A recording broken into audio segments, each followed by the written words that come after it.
ఈ రీసెర్చ్లో తెలిసింది ఏంటంటే ఇయర్ 2045 కల్లా సుమారు 13 కోట్ల మందికి డయాబెటీస్ వస్తుంది అని స్టడీస్ చెప్తున్నాయి. మనకి ముందు ఉన్న కల్చర్ మొత్తం ఇప్పుడు ఇండియా అంతా ఎలా అయిపోయిందంటే వెస్టర్న్ కల్చర్ మనం ఎక్కువ తీసుకోవడం అయిపోయింది. We are adapting to the western culture of western foods. So చాలా మంది వాదన ఏంటంటే నేను షుగర్ కన్జ్యూమ్ చేయట్లేదు, I cut down my sugars, so నాకు డయాబెటీస్ వచ్చే ఛాన్సే లేదు అని అంటున్నారు. 20 years ముందు కూడా we can expect because of genetic and lifestyle changes ఇద్దరు బెనిఫిట్ అయ్యి diabetes is coming at 30 years only. Type 1 type 2 అని కూడా అంటుంటారు కదా మనం డయాబెటీస్ గురించి. సో ఈ పేషెంట్స్ ఏంటంటే చిల్డ్రన్ ఉంటారు మోస్ట్ కామన్లీ, వాళ్ళకి and only treatment is insulin. Type 2 is at least.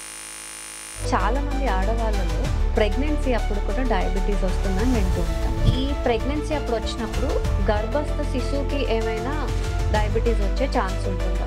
మీకు డయాబెటీస్ కడుతున్నప్పుడు వస్తే మాత్రం అది మీకు ఫ్యూచర్లో మళ్ళీ డయాబెటీస్ వచ్చే ఛాన్సెస్ ఉంటాయి.